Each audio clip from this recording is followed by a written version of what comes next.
Os meus cumprimentos a todos os que nos ouvem e participam.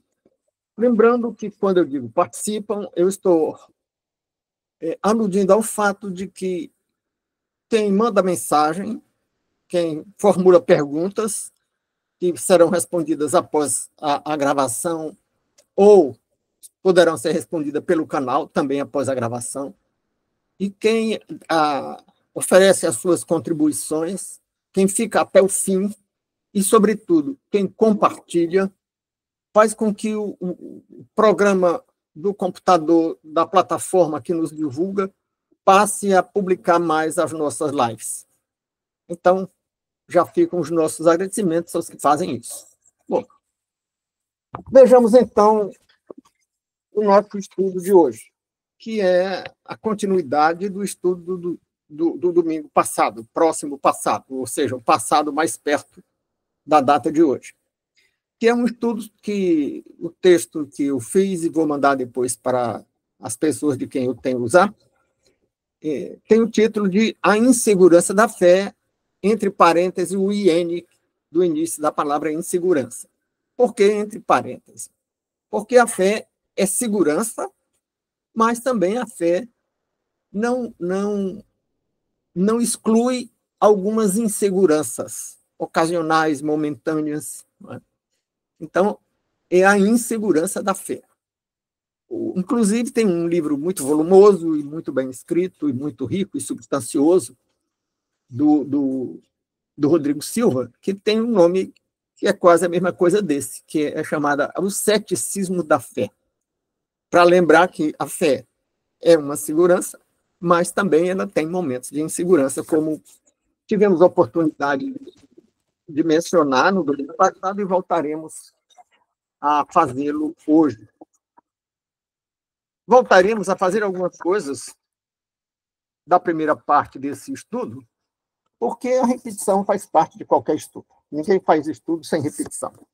E também porque, para quem não tenha visto a primeira parte, é oportuno colocar quem está nos vendo ou está vendo esse estudo pela primeira vez agora, possa entender a totalidade do estudo e não fique apenas pegando o estudo pelo meio do caminho.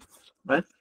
Então, nós iniciávamos o nosso estudo lembrando que fé é uma conexão ou uma tentativa de conexão entre nós e a realidade, e aquilo que julgamos ser a realidade, ou que esperamos que seja a realidade, ou que confiamos que seja a realidade.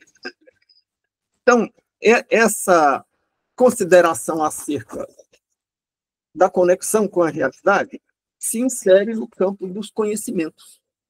Eu digo dos conhecimentos no plural porque existem diferentes formas de conhecimento e tratávamos disso no domingo passado. Lembrando que existe o senso comum, que é esse conhecimento que não tem um sistema, não tem um método e que não submete a uma vigilância da qualidade da conexão, da qualidade do conhecimento com o mundo real. A gente chama essa vigilância da qualidade da informação, a gente chama isso de vigilância epistemológica. Não se assustem com esses nomes, não, porque a gente sempre traduz, né? Epistemologia algumas pessoas dizem simplesmente a razão das razões. Né? Ou seja, é a razão pela qual a gente considera alguma coisa certa. Então, a vigilância dessa razão pela qual a gente considera as coisas certas recebe o nome de vigilância epistemológica. E o senso comum não tem muito isso. Né? É muito subjetivo, é muito o que a pessoa pensa. E lá nos provérbios, creio que nos provérbios, ou no livro de Eclesiastes, mas nos provérbios está dito, não te estribes no teu próprio entendimento. Então, o senso comum não é a forma mais segura de conhecimento, e o próprio livro de provérbios nos adverte quanto a isso. Mas existe uma forma muito prestigiada, que é a ciência, e merece o prestígio que tem. Né? E é uma forma muito, muito mais segura do que o senso comum. E que consegue, inclusive, fazer previsões e ter essas previsões confirmadas. A ciência consegue dizer que daqui a tantos anos, tantos dias, tantas horas, tantos minutos vai ter um eclipse. E acontece mesmo. Né? Por isso é que ela tem tanto prestígio e merece o prestígio que tem. Mas ela tem um campo específico. Ela procura saber como os fenômenos se passam, qual é a dinâmica dos fenômenos. Ela não tenta dizer por que as coisas acontecem, por que a dinâmica dos fenômenos é assim. Ela apenas diz que é assim. Muito parecido com aquele personagem do Alto da Compadecida, do Ariano Suassuna, que conta uma história qualquer e as pessoas perguntam, mas como é isso? E ele diz, não sei, só sei que é assim. Então, com todo o respeito, a ciência é assim. Quando Newton diz que a matéria atrai matéria na razão direta das suas quantidades e na razão inversa do quadrado da distância, ele está dizendo que a gravidade é assim. Se você perguntasse ao Newton por que é assim, ele ia dizer, não sei, só sei que é assim, do mesmo jeito do personagem do Ariano Suassuna. Ou talvez, se conhecesse a linguagem do nosso tempo, o jovem do nosso tempo dissesse, eu não sei, não quero saber, tenho raiva de quem sabe. Só sei que é assim. Então, a ciência diz como a dinâmica se dá, mas não diz por quê. Vamos guardar isso na memória, porque daqui a pouco vamos falar no falso conflito entre ciência e teologia, ciência e conhecimento religioso, ou fé, ou Bíblia. E vamos ver que isso simplesmente é impossível, porque enquanto a ciência diz como é que a matéria atrai matéria, a teologia diz por quê. Por que a matéria atrai matéria? Porque Deus fez assim. A ciência pode até dizer um porquê imediato. Né? A maçã caiu na cabeça do Newton, a famosa lenda que a maçã caiu na cabeça dele. Algumas pessoas dizem que é uma lenda que caiu na cabeça dele, mas que ele teria observado as coisas caindo. Teria olhado para uma maçã caindo e começou a dar tratos à bola e tal. Né? Mas ele até diz, a maçã caiu porque a gravidade puxou, e aí alguém pode dizer, olha aí, ele está dando a causa, está dando o porquê. A ciência fala muito em causas, né? Mas é a causa imediata. Muito bem, a maçã caiu porque a gravidade puxou. Mas e por que existe gravidade? Por que a gravidade puxa? A ciência não diz, porque a ciência não quer responder a pergunta sobre a causa primeira das coisas. Ela trata da causa imediata. Então, criacionistas e evolucionistas estão brigando em torno de um conflito artificial. Porque a ciência pode dizer como a vida surgiu. Aí tem aquela experiência, que se a memória não me falha, é da década de 50 do século XX, 1953, por aí. Dois pesquisadores juntaram algumas substâncias químicas, carbono, hidrogênio, oxigênio, nitrogênio e tal. E num ambiente com determinada mistura de gases que corresponderiam à atmosfera primitiva, e jogaram umas faíscas elétricas para simular raios, e aquelas matérias teriam formado determinadas moléculas, aqueles átomos teriam formado determinadas moléculas que recebem o nome de peptídeos e que são a base da formação de proteína. Depois teriam surgido proteína, que é matéria orgânica. Então, isso seria o começo de uma evolução. Tá, muito bem, tem discussão sobre isso, tem polêmica sobre isso no meio científico, mas a polêmica sobre isso, de caráter científico, não interessa ao debate teológico. O que interessa ao debate teológico é, muito bem, e se a vida tiver começado assim? Você diz como, mas e por que foi assim? Por que esses átomos, no meio dessa atmosfera, com essa mistura de gases, com essas descargas elétricas, seguindo determinadas leis da natureza, produziram essa matéria orgânica? Por que existem essas leis da natureza? Isso a ciência não responde. Por que existem as leis da natureza que geraram essa dinâmica, que produziu esse efeito? Então, o que a teologia, o que a Bíblia está dizendo é: a causa primeira. A causa primeira foi a vontade de Deus, faça-se luz. Pronto. Ah, mas como é que se fez a ciência? Pode até responder. Como foi que Deus orientou a realidade para que as coisas acontecessem como aconteceram? Bom, então, esse é o campo da ciência. Já definimos o senso comum e a ciência. Tem também o campo da filosofia, que muda, que é filosofia diferente de ciência, porque a ciência trata especificamente de realidades materiais. A filosofia também tem uma filosofia moral, tem o objeto, a coisa que ela estuda é mais ampla. E também o método como ela estuda, porque quando a gente quer saber como é um conhecimento, a gente tem que dizer qual é a coisa que ele estuda e com que método ele estuda. Então, a ciência, tanto pelos empiristas, mas até do ponto de vista dos racionalistas, a ciência observa os fenômenos. Os empiristas acham que ela parte da observação, e os racionalistas acham que a razão guia a observação, né? Mas estão sempre atentos à observação dos fatos. Enquanto que a filosofia, ela trabalha com a especulação, e ela trabalha com conjecturas, ela trabalha com um processo, um procedimento que se chama reflexivo, um método reflexivo, né? Então, mas também oferece um grau de racionalidade maior do que o senso comum. Bom, e tem a teologia, que é o estudo de quem seja Deus, como ele se relaciona com o mundo e com o homem. Muito bem, a pergunta seguinte seria, e isso interessa? Você pode dizer que sim, você pode dizer que não. Se você quiser dizer que não, você diz, olha, o plano de salvação não é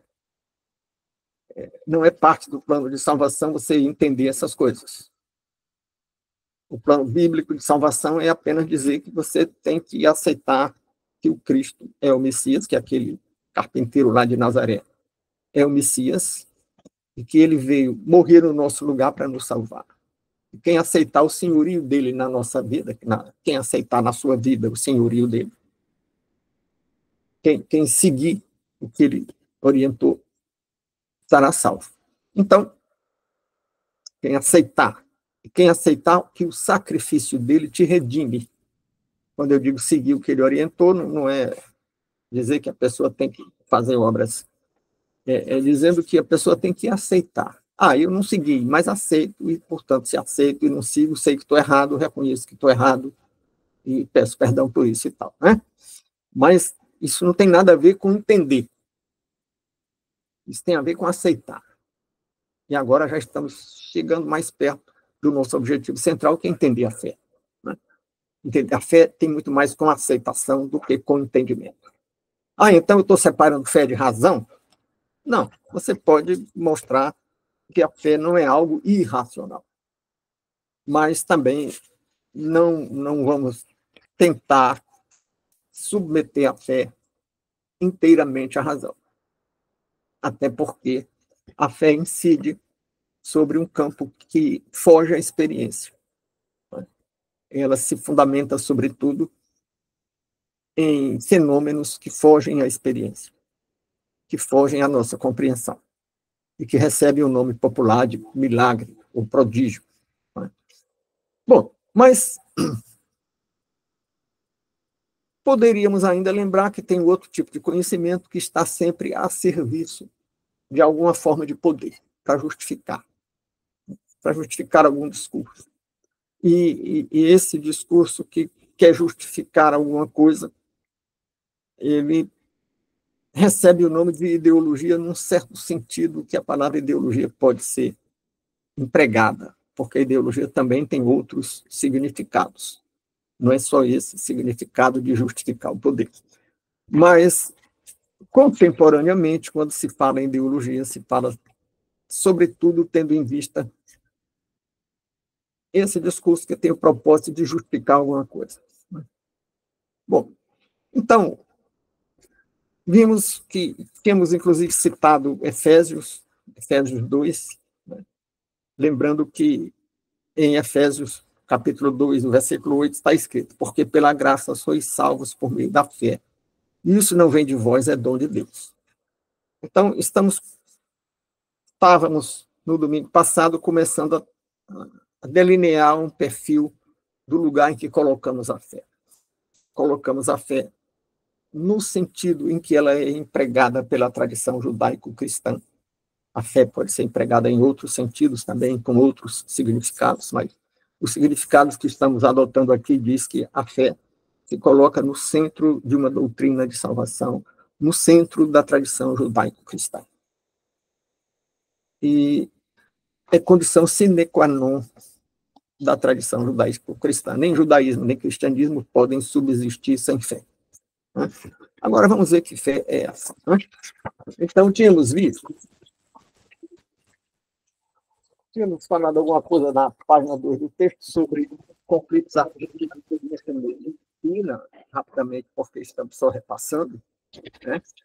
E, em seguida, abordávamos a fé específica do cristianismo, que eu já introduzi aqui com Efésios 2:8, lembrando que a fé é posta como fundamento da salvação. E se falamos em fundamento da salvação, estamos admitindo que o homem precisa ser salvo. Precisa ser salvo, porque rompeu com o Criador, dispensando a tutela e a proteção do Criador para julgar o mundo pelos seus próprios entendimentos. Eu sempre repito isso e não tenho constrangimento de repetir, porque é fundamental, porque comeu o fruto da ciência do bem e do mal. Né? Comer o fruto da ciência do bem e do mal é dizer, saltar a mão do Criador e dizer, olha, não queiram guiar a minha vida, não. Eu mesmo vou guiar a minha vida. E se alguém está te protegendo e você repudia a proteção de quem está cuidando de você, então isso é um rompimento de relações, é uma ofensa. E o homem precisa voltar a essa proteção. E para voltar a desfrutar dessa proteção, precisa se reconciliar com quem ofendeu, e a reconciliação vem pelo Cristo. Isso é, a fé é essa. E o Cristo é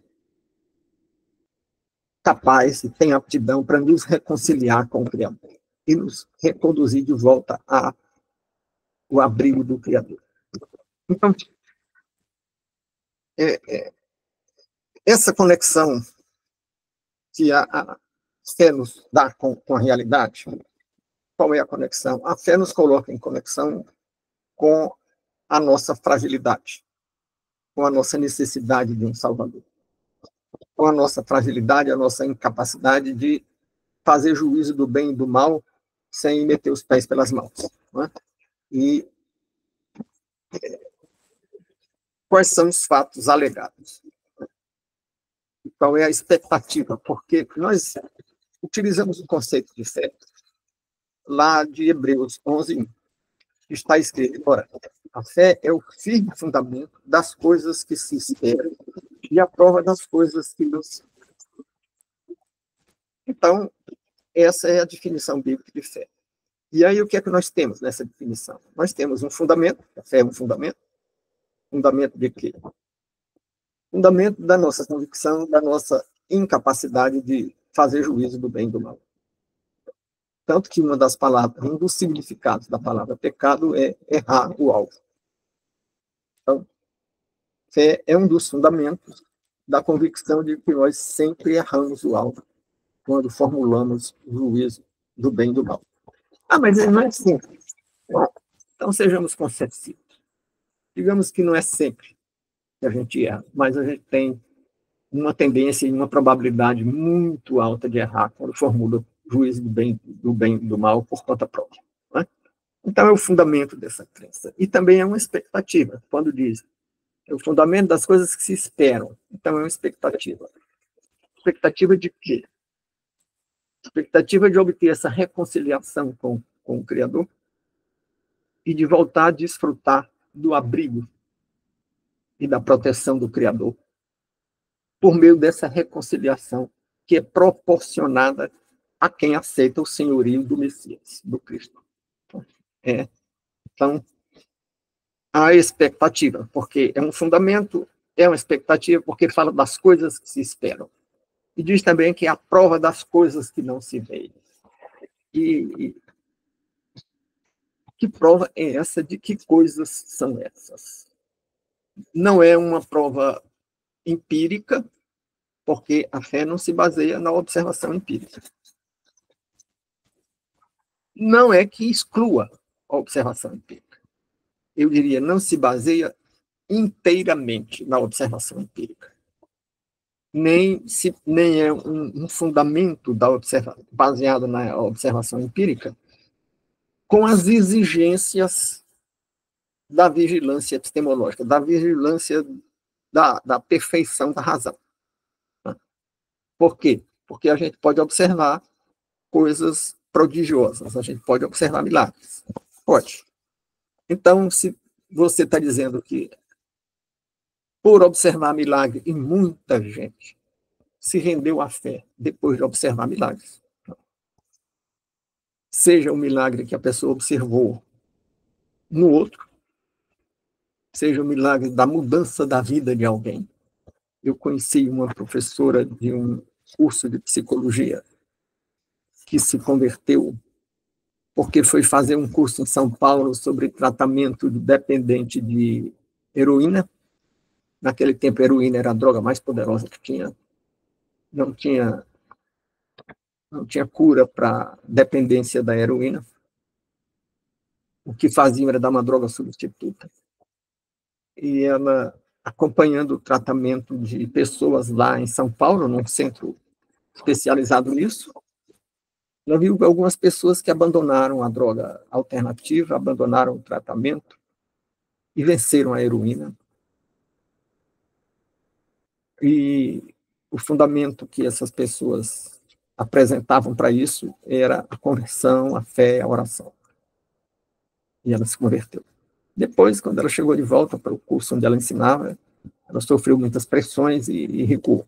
Mas ela se converteu por observar. Aí você diz, então tem fundamento empírico? Até que tem, mas não é inteiramente. Por quê? Por que ela recuou? Porque disseram para ela, alguns casos você tem esse resultado, em outros casos você não tem esse resultado. Porque a oração não dá sempre, não tem uma fórmula que diga assim, você ora desse jeito e obtém o resultado. Porque Deus não é o gênio da garrafa. Deus não é obrigado a aceitar que ninguém... As pessoas, às vezes, pensam isso, né? Pensam porque está escrito, tudo que pedires em meu nome, ou batei e abri-se-vos-á, buscai e achareis. Ou é o pai que o filho pedindo pão vai dar uma pedra, pedindo peixe vai dar uma serpente. Isso é uma linguagem segurada. Não significa que Deus possa ser escravizado por nós usando uma fórmula mágica que é o nome de Jesus. Uma vez eu tive até que, porque estranhei muito, alguém dizia que podia encostar Deus na parede. Eu achei essa expressão chocante. Eu disse, então peça o lugar dele. Olha, em nome de Jesus, eu te peço para tomar o teu lugar para ser Deus, porque você já é Deus há muito tempo, então agora eu quero ser. E aí ele vai ter que te dar, você encosta ele na parede e tal. Não é nada disso. Então, orações não são fórmulas mágicas. Magia nem é sequer religião do ponto de vista da antropologia tradicional, antropologia cultural tradicional. E se não é replicável, que a experiência empírica não pode ser reproduzida, você não pode dizer que a fé tem base sólida na observação empírica. A observação empírica quer dizer a observação dos fatos, né? Daquilo que é visível. Então, o fundamento é fé e é prova das coisas que não se veem. Por que é fé? Prova das coisas que não se veem? Porque é uma prova que não é a prova científica, nem é a prova filosófica, é a prova de fé. É a prova de coisas que não se veem. Mas você acabou de dizer que a professora viu, a psicóloga viu algumas pessoas que se curaram da heroína. Não, mas ela não viu isso sistematicamente. Isso sempre repetido, com o mesmo resultado. Então, a fé é da coisa que não se vê. E muitas outras pessoas que não obtiveram uma resposta em oração, muitas pessoas oram, oram, oram e não obtêm resposta, mas muitas pessoas oram, oram e obtêm resposta. Então essa resposta é coincidência. Não, também não. Porque a partir de um certo número de repetições, um evento não pode ser coincidência. Né? E tem estudos, inclusive com duplo cego. Duplo cego quer dizer, você pega, digamos, 1.000 pessoas, separa 500 para cá, 500 para lá, ora por 500 e não ora por outras 500. E aí essas 500 por quem havia pessoas intercedendo, essas 500 têm mais cura e mais melhora do que as outras 500 que não tinha ninguém orando por elas. Né? Isso já foi feito. Isso foi feito para tentar derrubar a fé, para tentar derrubar a validade e a efetividade da oração. E o resultado foi que havia mais cura e as pessoas melhoravam mais naquela metade, que eu estou chamando aqui de 500, mas eram outros números, né?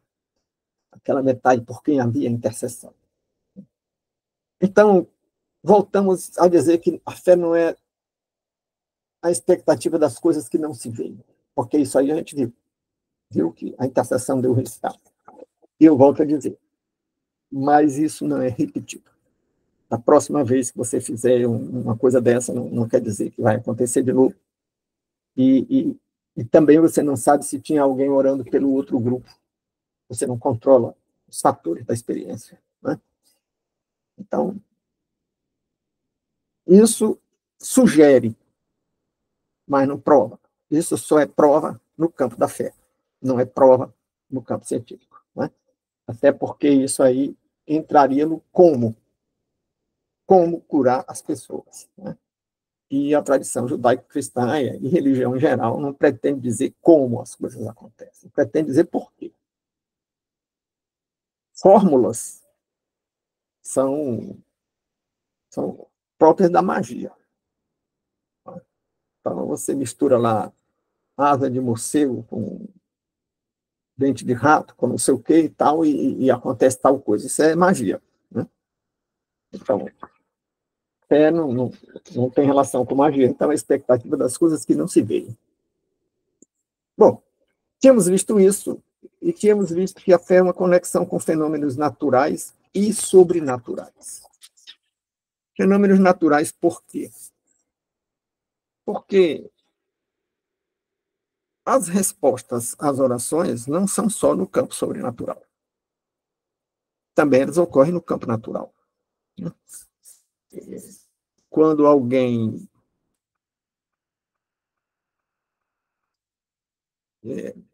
ora, como Elias orou, por chuva, havia seca em Israel, e depois houve chuva é um fenômeno natural. A resposta à oração de Elias, e para quem não tem intimidade com a Bíblia, Elias é um grande profeta do Antigo Testamento, e quem orou como Elias e obteve uma resposta como a chuva pela qual Elias orou, não foi propriamente um milagre no sentido de alguma coisa que altera as leis da natureza. Chuva não altera, chover não altera as leis da natureza. Agora, quando o rei ia morrer, o profeta foi dizer que ele podia pedir que seria salvo e que a prova disso é que o sol ia recuar, no relógio do sol, a sombra do sol ia recuar correspondente a tanto tempo, e aquilo aconteceu, aí sim. Aí mudar a incidência do sol sobre a Terra, ou porque o sol recuou, ou porque a luz do sol fez uma curva para mudar a sombra que marcava a hora no relógio de hora, baseado na sombra do sol, aí altera a lei da natureza. Aí sim é milagre no sentido estrito da palavra. Né? Então, a observação, assistemática. A fé tem uma observação assistemática, não é uma observação sistemática. Né? E tínhamos visto até aí. Então, tínhamos visto que... Agora, estamos vendo o significado da fé, mas vamos ver também o alcance. Né? A fé tem significado e tem alcance. Quando a gente quer entender alguma coisa, a síntese do que seja a interpretação é o conjunto dessas duas coisas que toda a vida que eu falo aqui no nosso canal, eu repito isso. A interpretar é buscar o significado e o alcance desse significado. Ah, significa isso. Muito bem, significa isso. Mas se significa isso, até onde isso vai? Né? E já vimos que a fé, poderíamos usar aqui a expressão bíblica, move montanhas. É a fé do Deus, dizíamos no domingo passado, que não é o Deus relojoeiro, que fez o mundo e saiu de perto. Né? É um Deus que está presente e que intervém e que se comunica. Então, e a fé move a ação do Criador, que pode alterar a realidade. Então, mas qual é o alcance disso? Nós vimos na Bíblia que tem, mais uma vez, voltando ao dia, ao sol, a batalha, e no meio da batalha foi preciso prolongar o dia, e o Senhor retardou o pôr do sol para Israel vencer uma batalha, né? Porque a batalha evoluiu lentamente. Para concluir a vitória, foi preciso prolongar o dia. Então, não tem limite. Ou o limite é muito amplo. Né? Eu dizia há pouco, você não pode pedir para ser Deus, né? Então não dá. Né? Mas tem um aspecto que não é tão amplo quanto a resposta da fé. Quando a Bíblia diz que pedi e dar-se-vos-á, buscai e achareis, é claro que ela está falando de você pedir aquilo que se harmoniza com o que Jesus ensinou. Quando ele diz, tudo que pedires em meu nome, eu farei. Mas é claro que ele não vai fazer se você pediu que ele não aprova. Né? Então, não é preciso ter dito isso. Qualquer interpretação deve considerar a harmonia com outras disposições. É o que se chama interpretação sistemática. Se ele está dizendo, ame a Deus e ame ao próximo, ele não vai atender um pedido que não corresponda a esses dois grandes mandamentos, né? Que é também uma restrição que se faz às chamadas orações imprecatórias. Porque amar o próximo não é só o amigo, não é só a boa pessoa. Também ter aquele amor que não é o amor romântico, mas que é o amor ágape, que é o amor desinteressado, e que não é o amor propriamente afeto, mas é o amor conduta, atitude. Então, esse amor você deve ter até como inimigo e até com as pessoas más. Então, se é por esse caminho, você tem expectativa de ser atendido nas suas orações, porque a promessa tem a ver com isso. Né? Embora isso também não transforme Deus no Deus semelhante ao gênio da garrafa, escravo do pedido. Né? Porque também existe a soberania de Deus. Agora, então vimos que o limite, o alcance da fé está na harmonia com o que Jesus ensinou e está na soberania de Deus. Então, é um limite muito amplo. É um limite onde cabem curas. Jesus atendeu muitos pedidos de cura, todos, na verdade, que foram a ele. É um pedido que cabe o pão de cada dia. E aí as pessoas que oram, existe uma expressão muito comum nos meios evangélicos, porta de emprego. Né? Oram por isso, estão pedindo o pão de cada dia. Né? Que se harmoniza com ganharás o teu pão com sono no teu muro. Portanto, se harmoniza com a orientação do Criador e portanto, abre espaço para ser atendido. Então, vimos o limite, vimos o significado e o alcance. Né? Mas há uma verdade sobre a doutrina de salvação. É que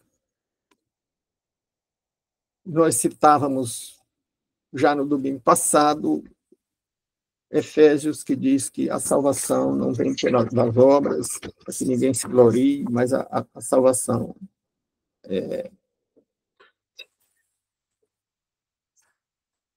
se obtém pela fé, que é um dom de Deus, né? Então, dizíamos isso. E aí vem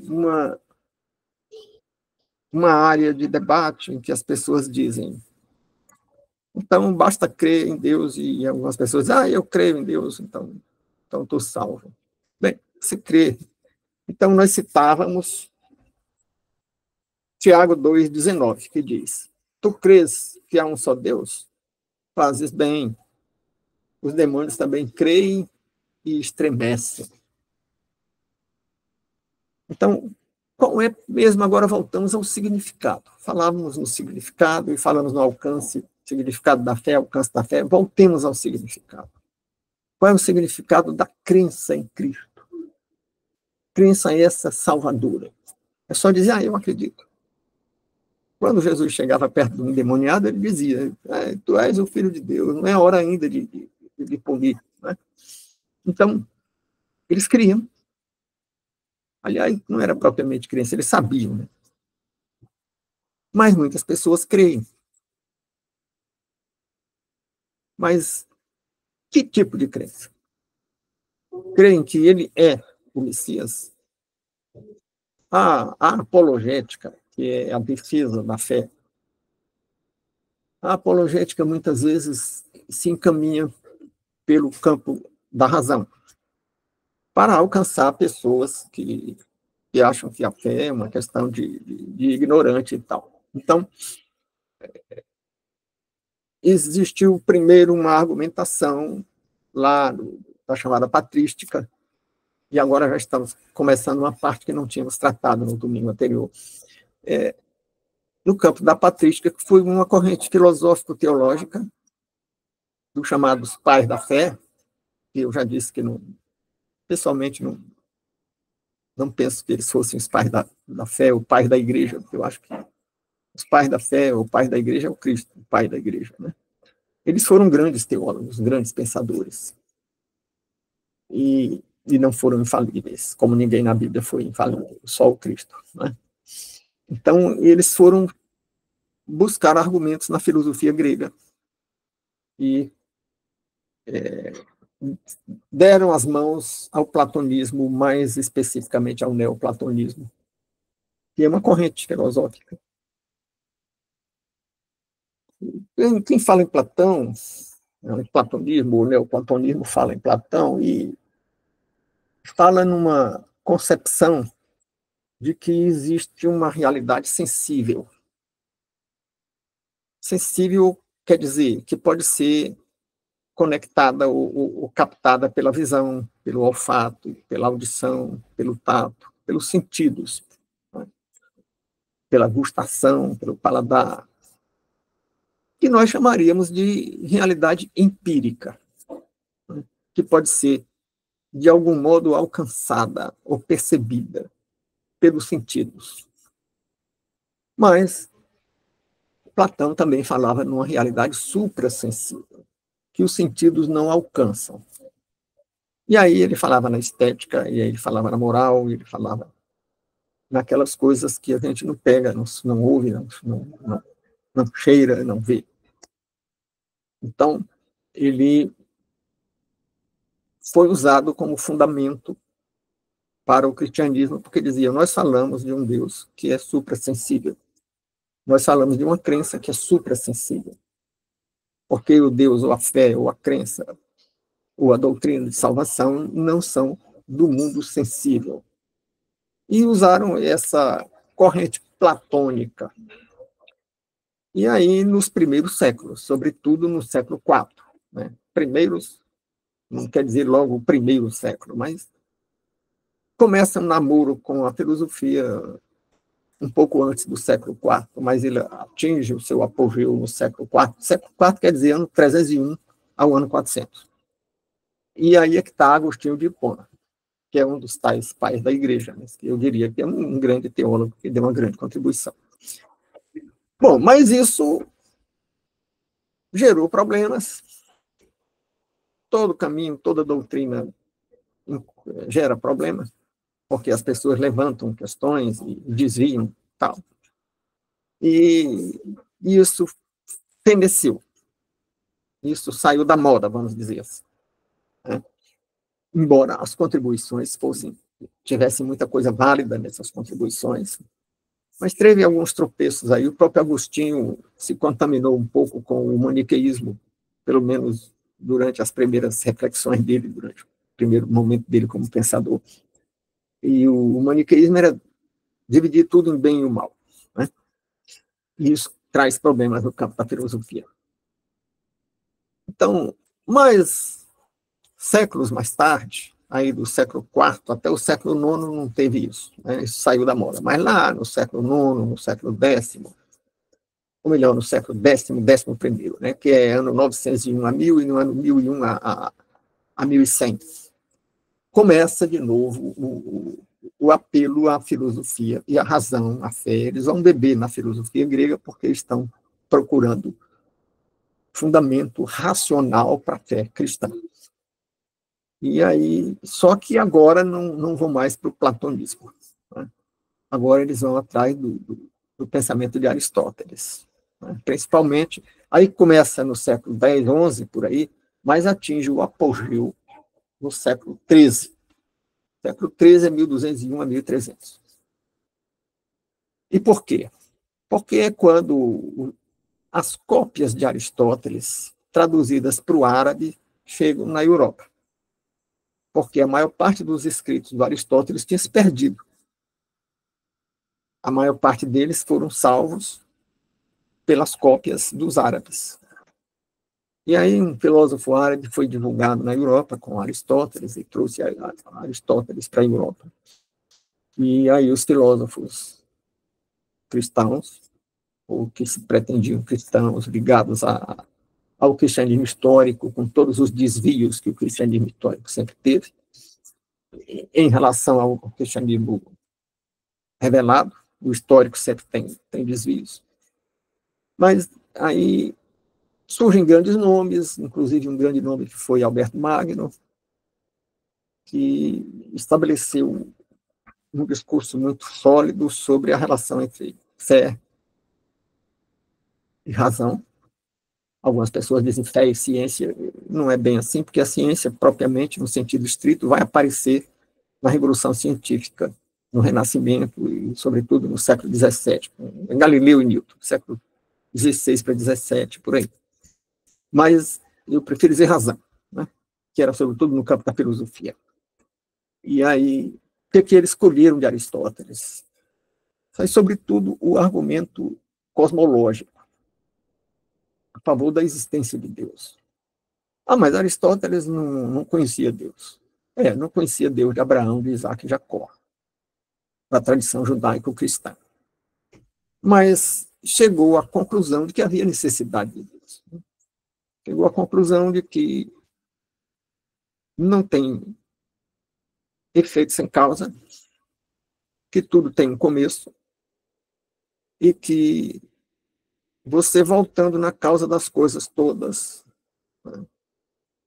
O galo que saiu do ovo, o pinto que saiu do ovo, o ovo que saiu da galinha, a galinha que saiu do ovo, o ovo que saiu da galinha, a galinha que saiu do ovo, o ovo que saiu da galinha.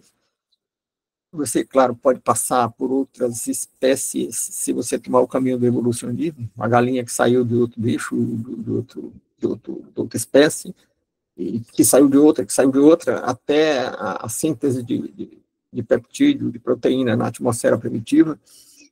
Mas aí você vai também saber de onde vieram as substâncias que formaram proteína na atmosfera primitiva, e aí você vai chegar no começo do universo.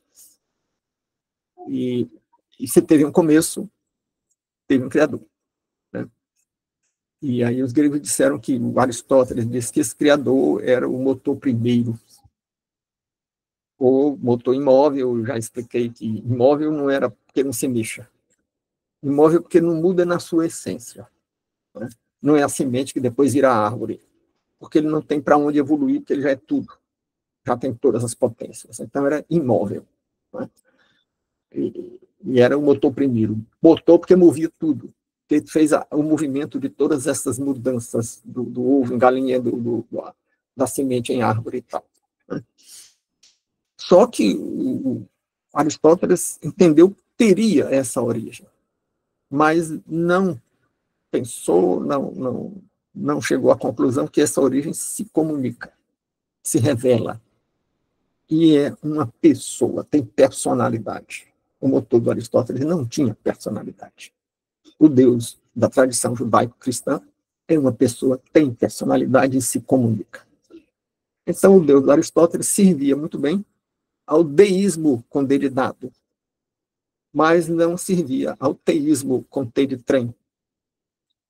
O teísmo com T de trem é o que crê num Deus pessoal que se revela e que intervém na realidade. O deísmo condelidado é o Deus impessoal, que não é pessoa e não se revela. Então, o que fez o esforço teológico e filosófico de conectar a fé com a razão? Foi unir o deísmo de Aristóteles com o teísmo bíblico. E aí eu mencionei há pouco Alberto Magno, mas aí tem um aluno de Alberto Magno que superou Alberto Magno e fez uma obra muito mais importante e deu uma contribuição muito mais substanciosa, que é Tomás de Aquino. Aí já é século XIII, é 1200 e alguma coisa. Né? Aí já não é mais patrística. A patrística foi do século III, IV, V, mais ou menos por aí, do século III ao século V. Agora surge de novo essa argumentação que une fé e razão, agora já tem outro nome. Agora já é escolástica. E agora não é usando Platão, é usando Aristóteles. E como é que ele faz a união? Ele diz assim, olha, o Aristóteles avançou nadou até a praia, mas morreu sem sair da praia, sem alcançar a praia. Nadou e morreu na praia. Né? Por quê? Porque descobriu a necessidade de uma fonte criadora, mas não descobriu a identidade, a natureza dessa fonte criadora. E isso só vem pela revelação, e a revelação só foi dada aos profetas, no texto bíblico. Né? Então, é a conexão que nós temos. Né?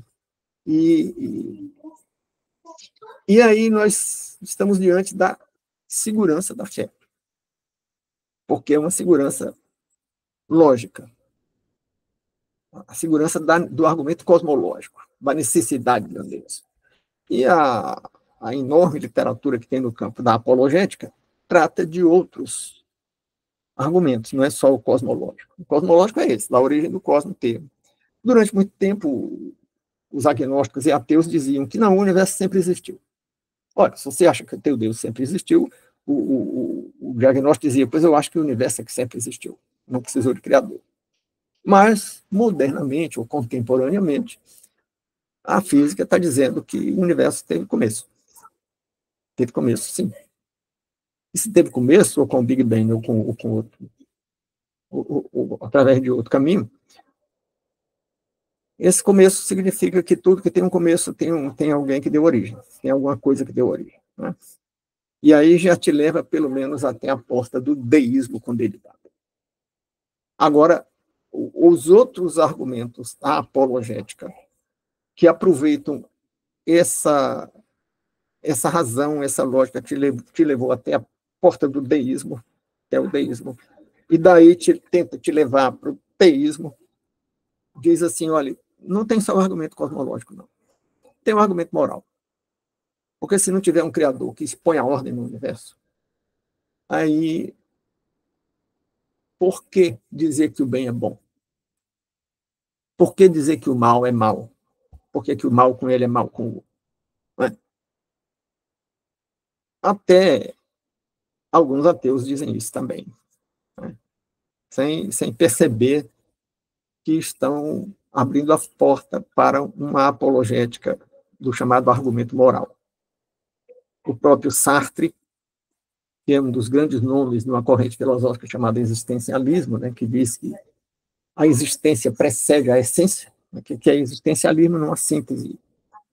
Toda síntese empobrece, mas a gente precisa fazer sínteses. Então, é uma síntese que diz que a experiência, antes de você ser o que é, você precisa ter experiências, e essas experiências é que te fazem ser o que é, né? Então, ele dizia que não tinha Deus. Por isso, você é que fazia na sua experiência a sua realidade. Então, ele cita um exemplo lá nos escritos dele, que ele diz: você vai guiando o seu carro na chuva. De repente, você vê uma pessoa na chuva. Você decide, porque não tem nenhum Deus para dizer o que você deve fazer. Você decide se você para e oferece uma carona, ou se você passa por cima e atropela a pessoa. É a mesma coisa. Por que é a mesma coisa? Porque não tem Deus para dizer que uma coisa é certa e outra é errada. Ah, mas tem as leis. Bom, mas as leis quem faz são os homens. E quem é que diz que as leis estão certas? Qual é o fundamento de validade da lei? Ah, e se for o devido processo legislativo, né, pelo Congresso e tal, é a vontade da maioria. Quem é que diz que a maioria está certa? Toda maioria é ocasional. Na hora de votar a lei tinha uma maioria. E como é que se obteve essa maioria? Teve suborno, teve coação, teve intimidação, teve demagogia. Tinha um político alemão, Otto von Bismarck, que dizia que o povo não deve saber como se fazem as linguiças nem as leis. Eu não sei se ele deu explicação para isso, porque a gente só conhece essa frase dele, mas eu conheço essa frase dele. Não o contexto dessa frase ou a explicação que ele deu para ela, embora eu conheça também outros pensamentos dele. Mas ele me dá a impressão que quando ele disse que o povo não deve saber como se fazem as linguiças, é porque tem umas coisas que dão nojo no processo, né? Eu gosto muito de queijo de coalho, mais uma vez eu visitei uma fazenda e vi como é que faziam o queijo de coalho, passei uns meses com nojo sem comer queijo de coalho, né? Porque eu vi como se fazia o queijo de coalho, na maior sujeira, no meio das moscas e tudo. Então, assim como o povo não sabe como se deve fazer as linguiças, não deve saber como se fazem as leis. Então, do ponto de vista do argumento cosmológico, do argumento moral, da apologética, da defesa da fé, é preciso ter um Deus para ter o bem e o mal. O Nietzsche, que é um filósofo ateu também, que conhecia muito bem a Bíblia, que era filho de pastor, que conhecia a Bíblia, decorava muita coisa da Bíblia, que baixa isso, Viana, que ele, quando menino, era chamado pastorzinho e ganhava campeonato esses campeonatos de conhecer versículo decorado e tal, e depois virou ateu e dizia, e ele entendeu a Bíblia, só foi recusar, né? Mas entendeu. E ele dizia que o bem tornava o homem fraco. Que o homem, para ser forte, a seleção natural produzir e destruir, era preciso destruir os fracos até chegar num super-homem. Pela seleção que destrói os fracos, só escapam os fortes, né? Então, o mal para ele era bom, porque produzia o super-homem, né? Então, o argumento moral diz Deus é necessário para que exista bem e mal. E a conexão, quando citei Tiago há pouco, dizendo que você crê, tudo bem, crê, mas crê como? Crê que ele existe, apenas isso, ou que ele existe e você precisa segui-lo, e que você precisa de salvação e precisa de um Salvador, e o Salvador é o Cristo. Aí é o alcance da fé. Então, é mais do que uma forma de conhecimento, né? Bom, mas o título que demos foi a insegurança, com I, N entre parênteses, né? Falei agora da segurança da fé pelo argumento cosmológico, pelo argumento moral e por outros argumentos. A apologética é muito extensa, não podemos resumir aqui. Mas agora vamos tratar um pouco da insegurança. Lá em Mateus 14, de 25 a 32, nós lemos: a quarta vigília da noite, foi Jesus ter com eles, andando sobre o mar. Os mais discípulos, vendo andar sobre o mar, perturbaram-se. Perturbaram-se, quer dizer, viram o que é mais do que se pode esperar, né? Portanto, as coisas que não se veem, eles viram. É mais do que aquilo que se pode esperar, portanto, é mais do que a fé. Aí foi conhecimento, não foi fé, né? E exclamaram, é um fantasma. E de medo gritaram. Mas Jesus imediatamente lhes falou, tende ânimo, sou eu, não tem mais. Portanto, eles foram acalmados por Jesus. Então, voltando à leitura. Disse Pedro, se és tu o Senhor, ordena que eu vá por cima das águas até onde estás. Portanto, fazendo um parêntese meu aí, suspendendo um pouco a leitura do texto bíblico, portanto, Pedro teve confiança no fundamento do que tinha visto. Não foi das coisas que não se vê, teve confiança no que tinha visto. E teve confiança, e confiança é um elemento da fé. E vamos ver o que ele fez. E Pedro, saindo do barco, andou sobre as águas e foi para Jesus. Isso é confiança, isso é fé. Isso é a segurança da fé. Mas agora vamos ver a in. O in, entre parênteses, antes da palavra segurança. Quando, porém, sentiu o vento, teve medo e começando a submergir-se, gritou, salve-me, Senhor. Então ele começou a afundar porque teve medo, perdeu a confiança. Então é a insegurança da fé. A fé anda sempre com a insegurança, porque nós não somos perfeitos. Se fôssemos perfeitos, a fé não teria insegurança. Né? E quando ele grita, salve-me, Senhor, significa que ele não tinha perdido a fé. A fé vacilou, fraquejou, mas não foi embora.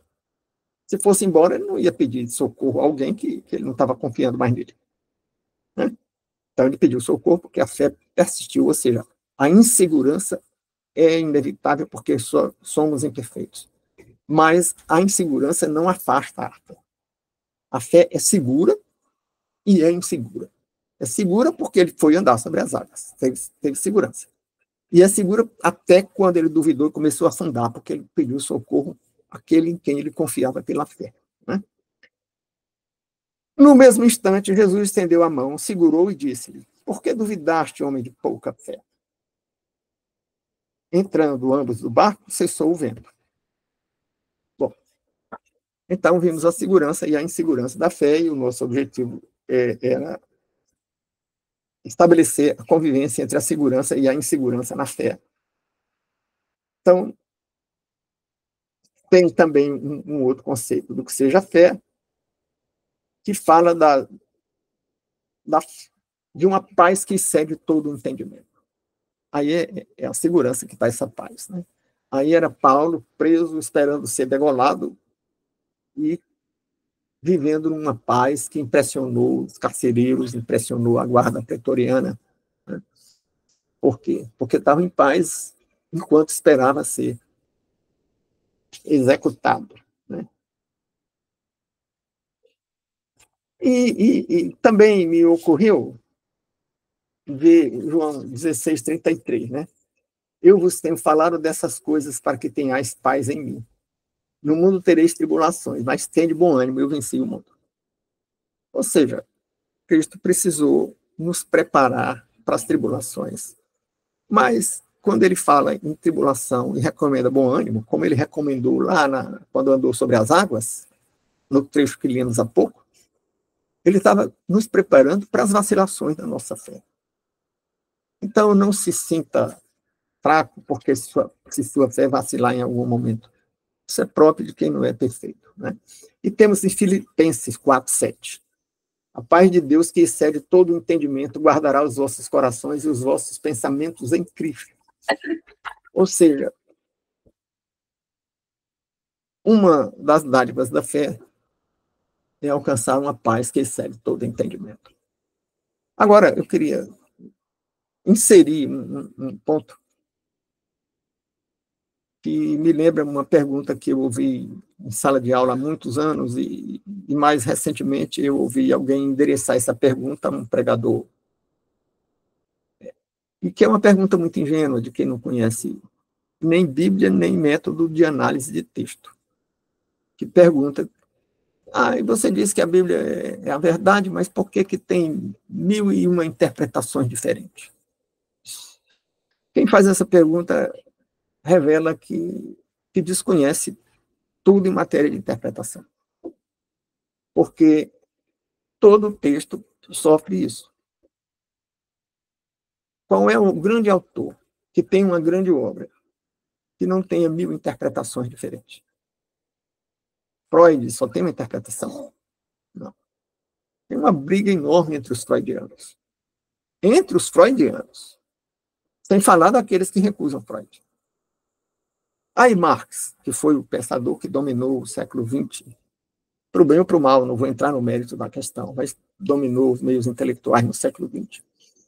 E ainda tem uma presença muito forte, eu diria que ainda domina os meios intelectuais em grande parte do mundo. Quantos marxismos tem aí? Sem falar nos críticos. E mesmo uma coisa feita com esforço de ser uma coisa clara, para ser uma coisa clara, como as leis, os códigos, Código Civil, Código Penal, Constituição. Aí as brigas em torno da interpretação da lei todo dia.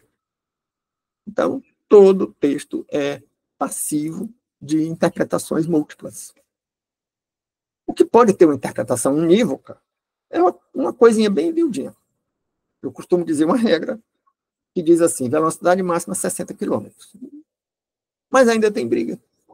Porque você chega e diz, bem, mas existem motivos excludentes da ilicitude. Então, se você vai correndo para levar alguém para o hospital, não sei o que e tal, você cede essa velocidade.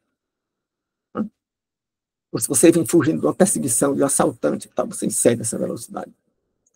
Então, divergências existem. E isso não significa que a Bíblia não contenha verdades. Pelo contrário. As múltiplas interpretações ocorrem com aqueles textos que tocam questões sensíveis, que são muito relevantes e importantes. Isso diz apenas que a Bíblia é importante. Tem muitas interpretações. Bom, são as reflexões que cabem no nosso tempo, nós não podemos abusar mais do que já abuso do tempo de quem nos ouve até o fim. Agradecendo a presença de cada um, lembrando que depois da gravação nós permanecemos para diálogos mais livres e convidando para que retornem no próximo domingo e que fiquem até o fim, que mandem comentários para o canal e que compartilhem. Lembrando que existem muitos outros estudos, muitas outras lives no canal, que podem ser ouvidas e podem ser objeto de comentário ainda hoje. Muito obrigado para os que ficam aqui e logo mais estaremos conversando informalmente, sem a gravação, com os que estão presentes no momento da gravação. Até domingo.